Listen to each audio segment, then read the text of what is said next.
All right. Well, good morning and welcome. We are so glad to have everyone with us today.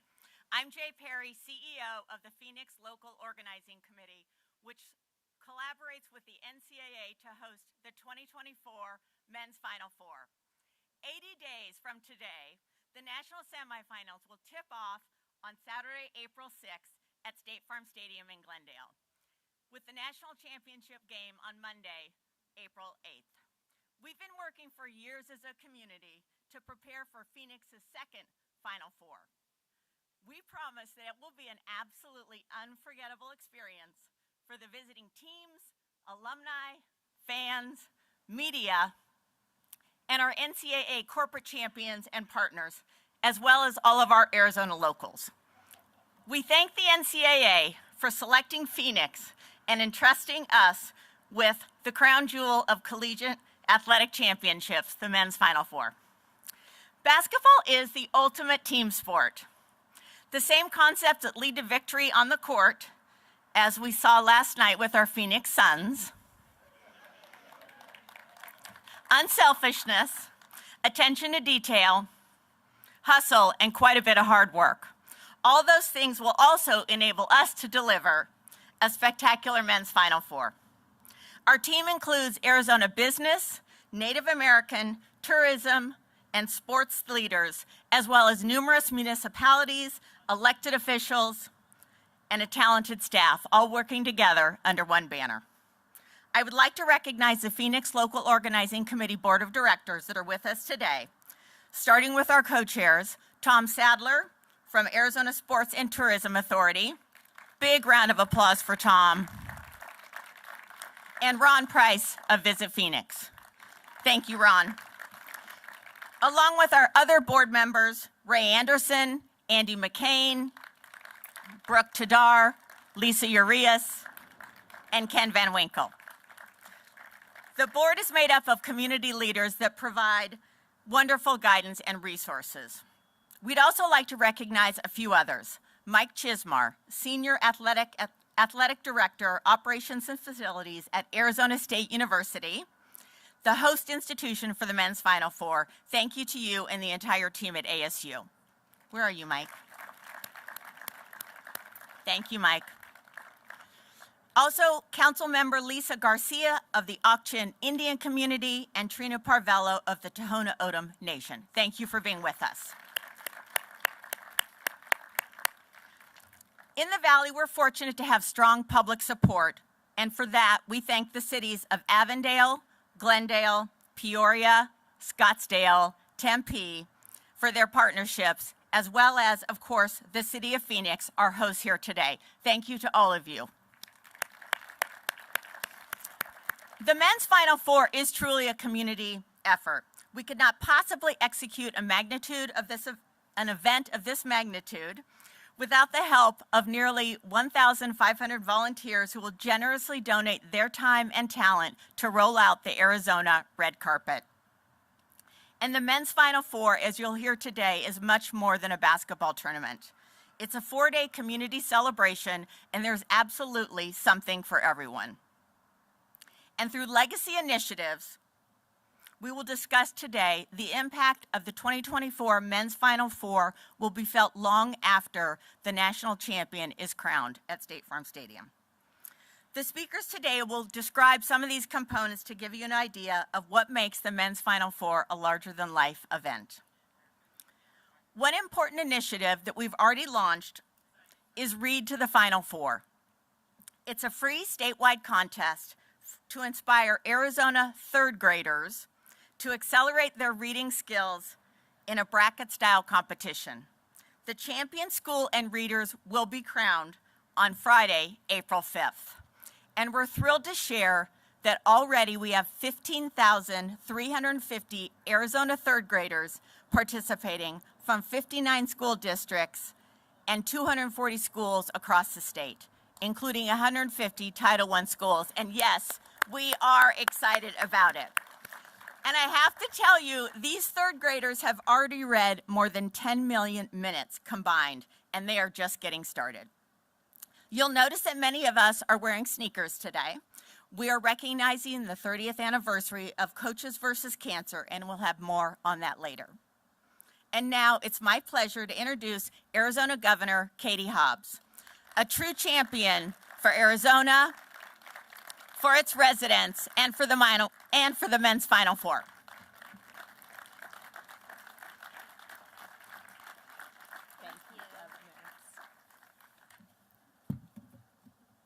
Hi, good morning, everyone. It is great to welcome the NCAA to Arizona and here to Eastlake Park, an integral part of this community and central piece of Phoenix history.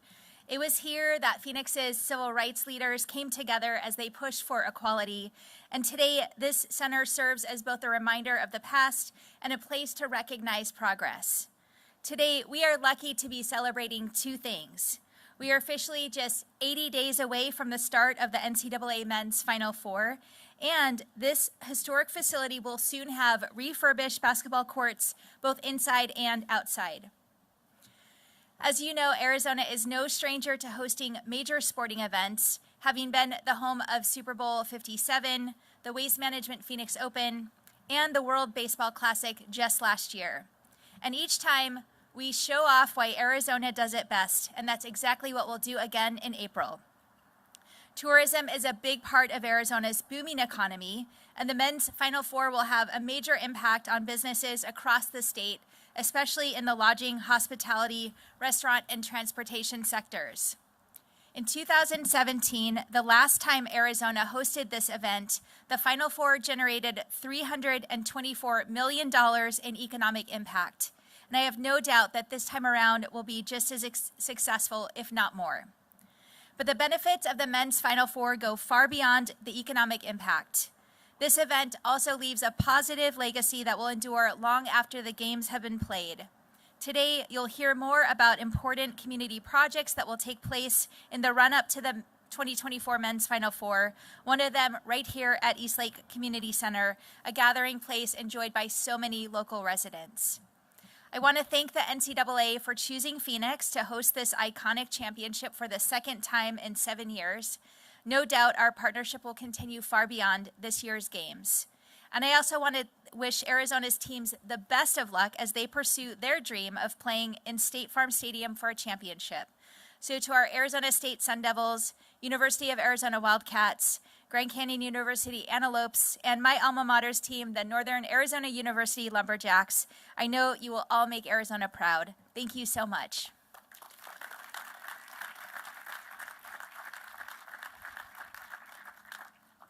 Governor, thank you so much for being with us and really for all of your support. It means the world. Okay, and now please welcome Councilwoman Keisha Hodge Washington, who represents Phoenix City Council District 8. We are in her home right now, and so we're happy to hear from Councilwoman Washington.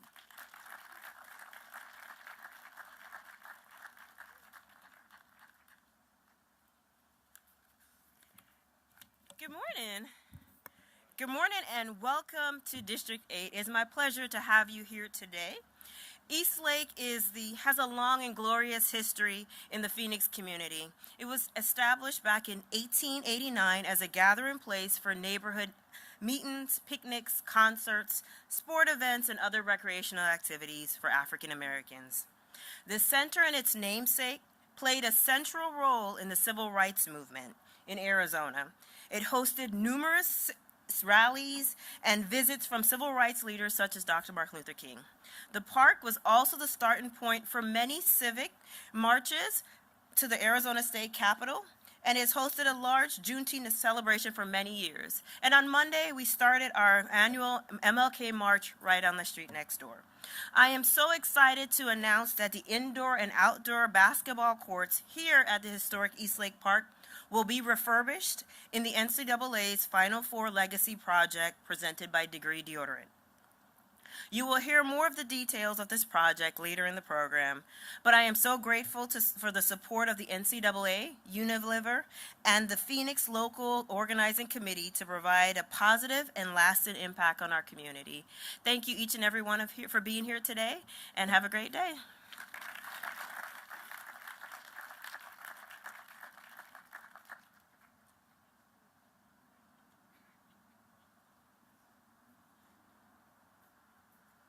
Thank you so much for joining us. We are really excited about the project here and the NCAA Men's Final Four Legacy Project presented by Degree Deodorant. I cannot wait to see the unveil in April.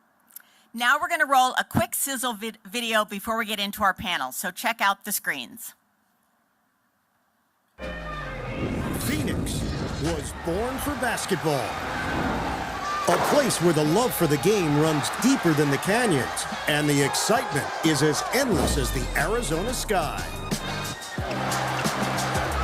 In Phoenix, basketball fans are not just spectators. They are the heartbeat of the game. This level of passion is the reason why the 2024 NCAA Men's Final Four is coming to the Valley from April 5th to the 8th. The madness tips off with the NCAA Men's Final Four Fan Fest, presented by Capital One, a sports wonderland full of interactive games with special celebrity and athlete appearances for fans of all ages to enjoy. The March Madness Music Festival, presented by AT&T, Capital One, and Coca-Cola, turns Phoenix into the hottest ticket in the country with a free 3-day concert series featuring some of the biggest acts in music. The day before the semifinal games, Reese's Men's Final Four Friday and the NABC Reese's All-Star Game take place. Each one of the Final Four teams will take the court at the stadium for a day of open practices. A rare chance to see top student athletes close, real close, and absolutely free. Join us at Tip-Off Tailgate, presented by Nissan, for the best pregame party in the city. Fans can enjoy pep rallies, musical performances, basketball-themed games, plus food and beverages. The Men's Final Four Dribble, presented by Buick, is a once-in-a-lifetime opportunity for kids 18 and under to receive a free official NCAA basketball to dribble along a route through scenic downtown Phoenix. And then, of course, the madness. The top 4 teams face off in the most anticipated college basketball games of the year. Phoenix, you've been waiting for this moment, and it's finally here. The Valley, the passionate fans, the atmosphere.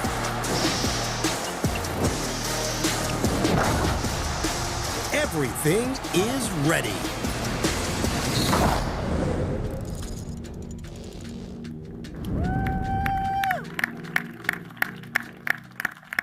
Okay, well, we are going to get started with our panel. The first one is going to focus on college basketball and the NCAA tournament.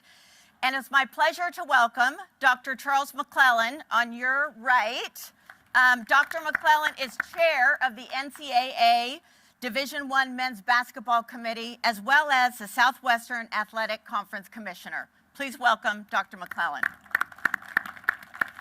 Next to him is Dan Gavitt, NCAA Senior Vice President of Basketball. And Josh Bartelstein, who's still tired from last night's game, apparently. I feel like I played in the game. I was just watching. You sound like you played in the game. So Josh is here because he was the captain of the 2013 Michigan Men's Final Four team, in addition to being our CEO of our very own Phoenix Suns and Mercury. Welcome, Josh. Thank you. Okay, so Charles, we're going to get started with you. Tell us what it is about Phoenix, the greater area, the Valley, the state, that really makes this a place that you want to bring this marquee NCAA event. Jay, thank you for the question. And obviously, dealing with the basketball vernacular, that question is a layup for me. It's very easy. The weather. We got here and some people told us that it was cold. It's not cold at all. I left 9 degrees in Alabama. 70 this weekend. This is what Phoenix and the Valley is all about, the magnificent weather. And we know that it's going to be a long, cold winter. To be able to come here in the spring, celebrate, and be able to immerse ourselves in the culture that's here within this community, it's, mind-blowing to us within the committee. Second, and it's somewhat underrated, a lot of our championships are in the South and in the East, but now that we're, in the mountain time zone, it's going to be somewhat unique to be able to start early and finish early. And again, we think that it's going to lead to a lot of additional spending within the community, because they're going to have additional time to visit Phoenix and visit all of the wonderful restaurants and all of the things that Phoenix has to offer. And thirdly, being from the Deep South, we kind of pride ourselves on, the community. And I feel the same here as I do, in the Deep South. Everyone is very collegial. They're nice. Have to say hats off to Arizona State for the magnificent job that they've done. The local organizing committee, Visit Phoenix, the volunteers. It's just the people. And that's ultimately what makes a Final Four. And that's why we've come back to Phoenix, because you put on a magnificent show. Yeah, thank you. That means a lot to us. And Dan, you were here for the 2017 Men's Final Four, the first time we hosted. I'd just love to hear kind of what you thought about that experience, why you wanted to bring it back so quickly in 2024. Well, incredible experience for the teams that were fortunate enough to be here. It was only this is only the second time in the last 29 years that the NCAA has had the Men's Final Four in the western part of the United States. The first time, of course, was in 2017. And as Charles noted, it was just an incredible experience for the four teams that advanced here. And we know that because every year after the Final Four, we make a campus visit to the four schools that were fortunate enough to be in the Men's Final Four. We visit with the president, athletic director, coaches, student athletes. And we know for certain that North Carolina, Gonzaga, Oregon, and South Carolina, who were fortunate enough to play here, two of them for the first time ever in the Men's Final Four, had an incredible experience here in Phoenix in the Valley of the Sun.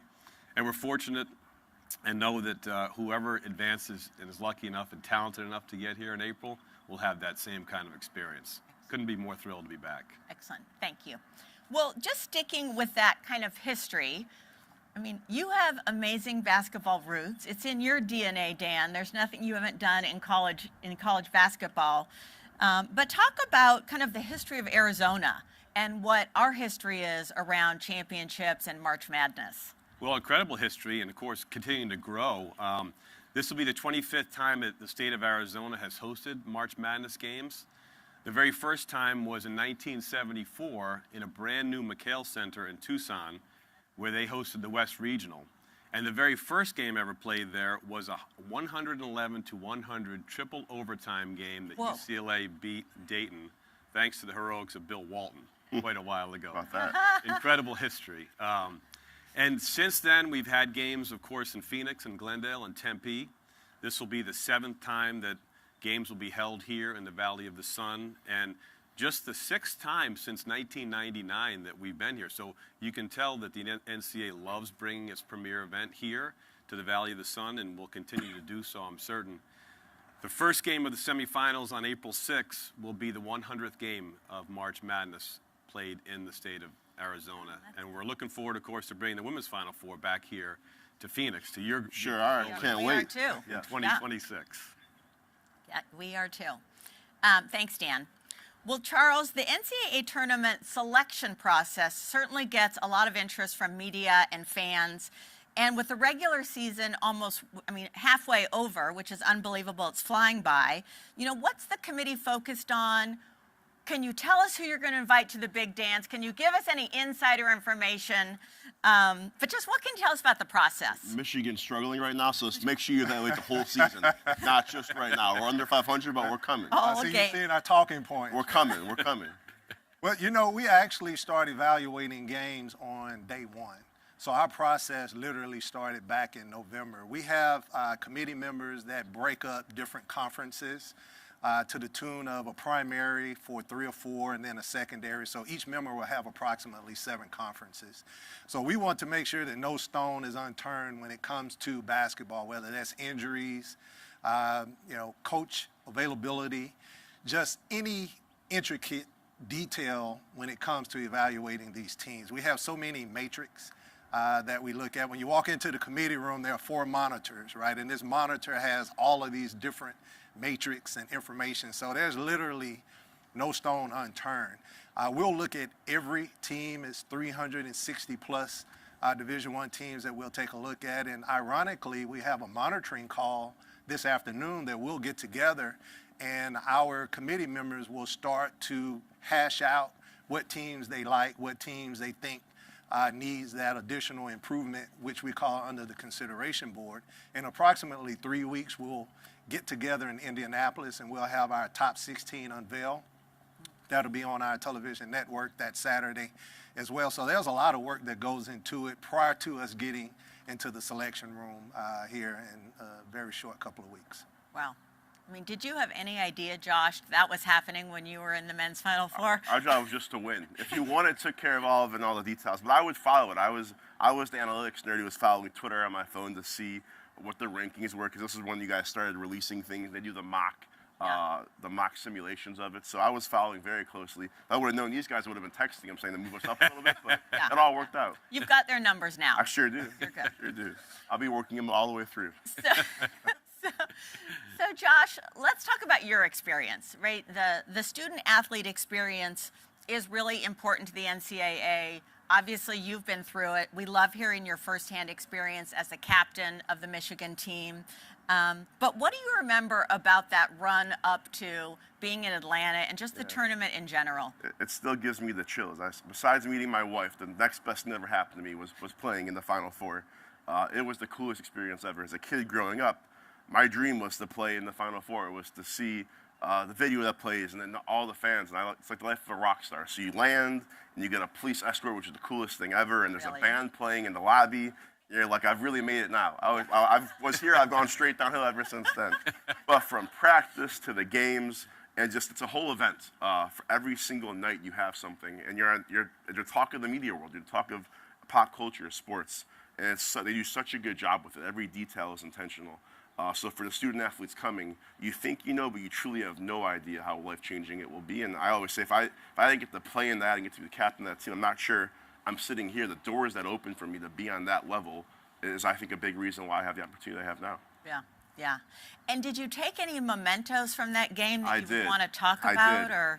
Do you still let them take the chair if you play in the national championship? And one other point, we didn't win, but we technically didn't lose because it got vacated from Louisville. So we didn't win or lose. We just kind of were in it. But we got to keep our chair, and my chair was more worn out because I didn't play in the game, but I was on the bench. So my chair is still my office chair in my home here, and I look at it every single day. My wife wants me to get rid of it and get a nicer chair, but never. That chair's staying with me through thick and thin. That chair is staying around. I mean, there's a lot of talk about the mementos and the memories that all the athletes take with them. It's the best. And when we think about, and this is really for all three of you, I mean, as you said, when they step off the airplane in Arizona, what do we want that experience to be like? What do you expect? Something they'll never forget. Literally, the next generation of Josh Bartelstein sitting up here a number of years later saying it was one of the highlights of their playing career and their life. Their life, yeah. Yeah. You know, not just from a student athlete standpoint, I think it's one of those breathtaking things for everyone that's involved. You know, coming to the cities, the police escorts. You know, this is one of the best, and I'm biased, I would say the best athletic event in the world. I mean, it goes on for 3 weeks. You're making literally individuals' dreams come true, and I think that's a very special thing. Yeah. I would just add it off for this great perspective. Like, for these student athletes, their entire dream was to get to this point playing basketball.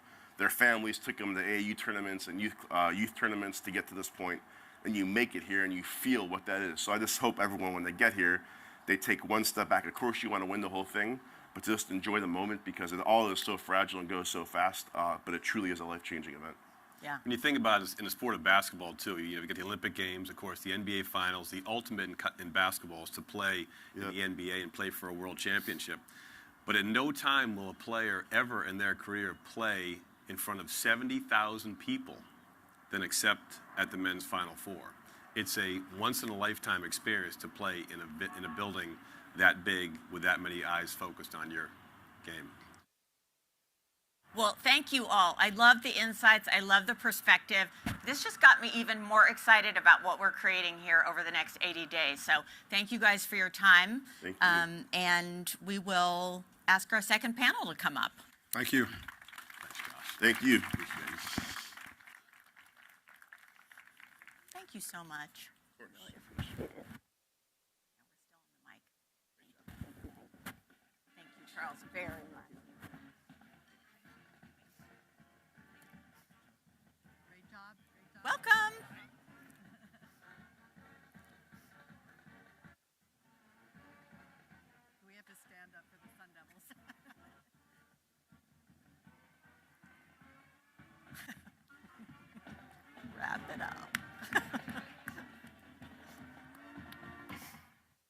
We love our ASU band. Thank you. Way to bring it. Okay, our second panel is going to focus on men's Final Four events, legacy projects, and really Phoenix as a host destination. And we've got such a great story to tell. It's my pleasure to welcome on your right, Joanne Scott, NCAA Managing Director, Men's Basketball Championships. And I have to give Joanne a shout out. She is the tip of the spear at the NCAA when it comes to this event. And we just appreciate your support and your partnership. You've made it really special for all of us, so thank you. And then Jeff Barton in the middle, Phoenix City Manager. We're really glad to have you, and we appreciate all your efforts around hosting this event, so thank you. Thank you. And then Lisa Urias, who I introduced earlier, is on our board of directors. She is also the CEO and executive deputy director of the Arizona Office of Tourism. Lisa, thank you. Sure. You're so important to everything we're doing. Joanne, I want to start with you. We're sitting here at the Eastlake Community Center. Can you give us some insights into the NCAA Legacy Project presented by Degree Deodorant and just why it's important to the NCAA? And I remember you talking about this over a year ago and what it was going to mean to this community, and I'd love to hear your perspective.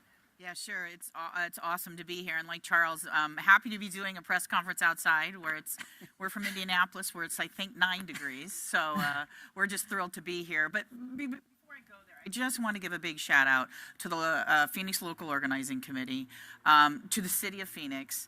This event and the planning over the last 12 months does, the NCAA is in Indianapolis. We come once a month, but this event would not take place with all the wonderful folks. Shout out to our hosts, Arizona State. Ray, thanks. Chiz, thanks. The band. You guys have all been very supportive of everything we've done for the last 12 months. So just thanks to all of you. We're about education and higher education and letting kids dream. And so I think this is one of my favorite parts about the event week of the Final Four and leading up to it is because we like to find locations where, we can help kids dream. So this project is a legacy event for the Final Four. It is brought to you by Unilever, our corporate partner, the Phoenix Local Organizing Committee, and the NCAA.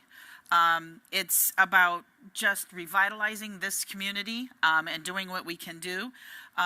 This project will take place from today moving forward. We will be back the week of Final Four, so we invite you all to come back to our ribbon cutting on what the construction over the next few months. But I also want to give a shout out to the Arizona Sports and Tourism Authority because they have really stepped up as well to help us fund this project. So what is the project? As we sit here before you, I will say to you, there's about 13, I think, counted. Inside, we will do a new court.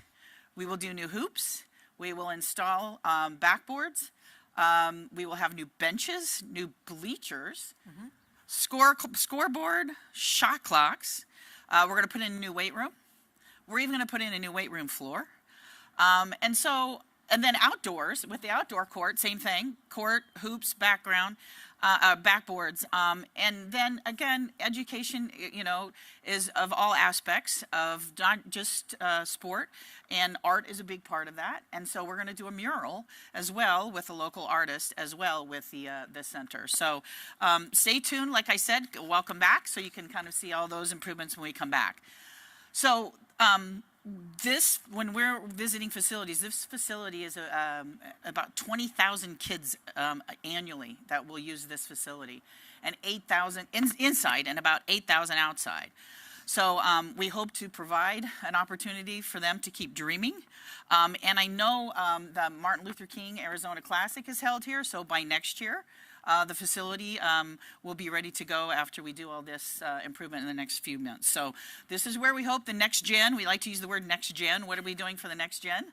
So this is where we hope the next gen of Josh and players will come to us at the NCAA and colleges and universities. Yeah. Thanks, Joanne. It's really, it's such a cool project. There's so much history here in Phoenix. And so just your investment and commitment to make it really special. And I think, as you said, kind of for the next 100 years, we're really excited about it. So thank you.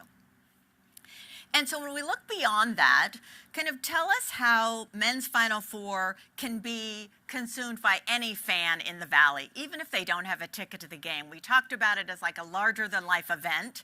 You've done it 10 times now, so you know the ins and outs of all of it. Yeah, so as the video said, the video showed you a lot of it, but I just want to touch on a couple of things. I use this word, and you should use this word with your friends and family. No ticket, no problem. I think too many folks think that you just have a Final Four ticket and you go to the Final Four games. There is so much programming that will go on. You probably saw the banners as you walked in. But the first is the Final Four Fan Fest presented by Capital One, which is at the Convention Center. That will take place April 5th through 8th. There's a lot of athlete signings. Autograph signings. There's a lot of appearances, a lot of interactives. If you download the Final Four app, it will send messages as to when all those folks are coming to sign autographs. So pay attention to that. That's the first thing. And then today we are going to let the first 1,000 people that go to NCAA.com/men's Final Four and use the code TIPOFF get free FanFest tickets. First 1,000 to register. It's a limit of 4, but we will be today on that website. If you register, you will receive free FanFest. Did you say free? I did say free. Free. I did say free. Like the I like the F word. So that's a good segue into the next one. The Reese's Final Four Friday is a free event. We saw incredible crowds at this last time in 17. It's the Final Four teams. If you don't have a ticket to go watch, you can come watch all 4 teams practice. I like it because you get to see the coaches interact. You get to see the more personal side of the coaches. So those Final Four practices will take place on Reese's Final Four Friday at the stadium, followed by the NABC All-Star Game, which is a high school graduating or college graduating seniors that will be participating in an All-Star Game. So another great event with no ticket, no problem. And then on Sunday, the Final Four Dribble presented by Buick will be held here in downtown Phoenix. Everyone that registers 18 and under will receive a free basketball and t-shirt. And there's a little route you follow, and you'll go into the Capital One Fan Fest for free again on that day with the dribble. So if you participate in the dribble, you can register now. That's also on the website, and that is limited. So make sure you register or tell folks to register ahead of time. And then the tip-off tailgate presented by Nissan is out at the stadium on Final Four Friday and on game days. You know, there's going to be a Ferris wheel. I know folks like Ferris wheel, but out on the great lawn that you all know, there'll be all kinds of activations there as well, pre-game, so including the Ferris wheel. So lots of beverages and music and so forth. So all kinds of, fan-friendly events. Yeah, and I love the idea of going to the app, downloading it, so you can just kind of track everything that's going to happen and when to be where to be when. One of my favorite events that you didn't mention is March Madness Music Festival. And I had a chance to go to that last year in Houston, saw Tim McGraw. It was an amazing show. And so that's also the F word. Yes, that is free. Yeah. That is free as well. And that's at Hans Park, not too far away. And so that will be on Final Four Friday and Saturday and Sunday. And our great corporate champions, AT&T Block Party is on Friday night. The Coke Studio Live will be held on Saturday. And the Capital One Jam Fest is on Sunday. So stay tuned for exciting updates on that. You know, in 17, I think it was Keith Urban. It was the Chainsmokers and Aerosmith. So stay tuned, pay attention, because we will be revealing those artists between now and the Final Four. So we're not revealing that today. Well, actually, no. Oh my God. No. Okay. Where's the drum roll? Total drum roll. Okay. So Joanne, just quickly, we are wearing our sneakers. So just talk to us a little bit about Coaches versus Cancer, because it's such a historic. Yeah, we love this program. The NCAA is a big supporter of the National Association of Basketball Coaches. It's their 30th anniversary they're celebrating this year. And so we are partnering with them. This will all start. You'll start to see coaches next week with Suits and Sneakers Week. So we are here to help promote that just for early screenings and with cancer prevention. So you'll see a lot of celebration of that as well this Final Four. Awesome. Great program. Thank you, Joanne, for all that info. So, Lisa, Governor Hobbs talked about really the importance of major events, right, and the impact they have on our Arizona economy. Talk to us about what you think makes Arizona this kind of go-to destination for these major events, and especially the men's Final Four in April. Sure. Well, first of all, thank you, Joanne, NC2A, for your investment in this facility in particular. I know we grew up not far from here. My brother played here all the time, so it is so important to this community, and thank you for that important investment. Well, you know, Arizona is such a beautiful place, and we're really good at doing these events. Governor mentioned $324 million in economic impact from the last Final Four, but we host many, many major events throughout Arizona, and we have an incredible infrastructure. Our roads, our freeways, our airports are second to none. And where else can you go to an event in Phoenix and be in one of the 7 natural wonders of the world in the same day if you want to? We've got beautiful resorts, we've got boutique hotels, we've got incredible local fare, restaurants and bars. There's so much that we offer here. I think also it's important to note that for Arizona, the way that we create these kinds of events really is a team effort. It's the state, it's the city, it's our local organizing committees, it's our tourism and sports authorities, and many others. So it takes all of us to really pull it off and do it in a way that is as memorable as Josh was talking about. And I will say, Dr. McClellan, you talked about being warm here. We're the Valley people. I see you out there. It's cold today. Anything under 65, we're a little cold. Apparently, we should not be complaining. Yes, evidently. And when you touched on the statewide impact of these events. And so, as visitors come to Arizona, what do we want to make sure that we're telling them that they experience? Because there are so many great things to explore here.